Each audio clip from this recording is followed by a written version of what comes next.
Hi guys, this is Vincent from Wonders of London, and remember, if you like our videos, hit the like button and subscribe for more amazing videos of London. Today I'm in Bunhill Fields and I'm going to be reading a poem for you guys. The poem is from The True-Born Englishman. Thus from a mixture of all kinds began the heterogeneous thing, an Englishman in eager rapes and furious lust begot betwixt a painted Briton and a Scot, whose gendering offspring quickly learned to bow and yoke their heifers to the Roman plough, from whence a mongrel half-breed race there came, with neither name nor nation, speech nor fame, in whose hot veins with new mixtures quickly ran, infused betwixt Saxon and Dane, while their rank daughters to their parents just received all nations with promiscuous lust. The nauseous brood directly did contain the well-extracted blood of Englishmen, which medley cantoned in heptarchy, a rhapsody of nations to supply, among themselves maintained eternal wars, and still the ladies loved the conquerors.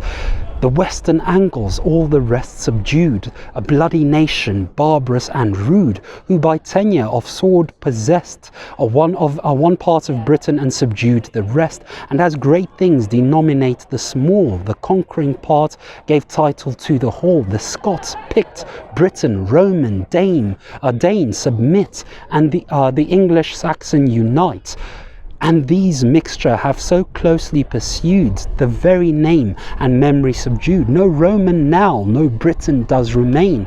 Wales strove to separate, but strove in vain. The silent nations undistinguished fall, and Englishmen's the common name for all. Fate jumbled them together, God knows how. Whatever they were, they're true-born English now. And of course, it continues on. It's a lovely, lovely long poem talking about the true-born Englishman, but it is quite a phenomenal poem, and it is from The True-Born Englishman by Daniel Defoe. And the reason I'm reading this poem to you guys today is because here in Bunhill Fields in the city of London, we have a memorial to Daniel Defoe, the famous writer himself, and he's quite a fantastic writer. And we can see there Daniel Defoe, he was buried somewhere in Bunhill Fields. We don't know exactly where he was buried, but this monument was the result of an appeal by the Christian World newspaper to the boys and girls of England for funds to place a suitable memorial upon the grave of Daniel Defoe, and it represents the united contributions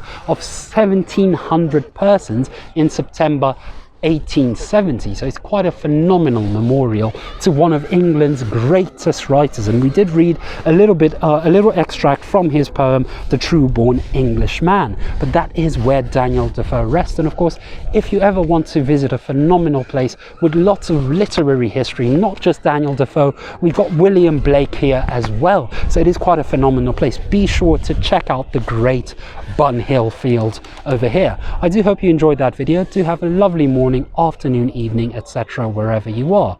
Bye.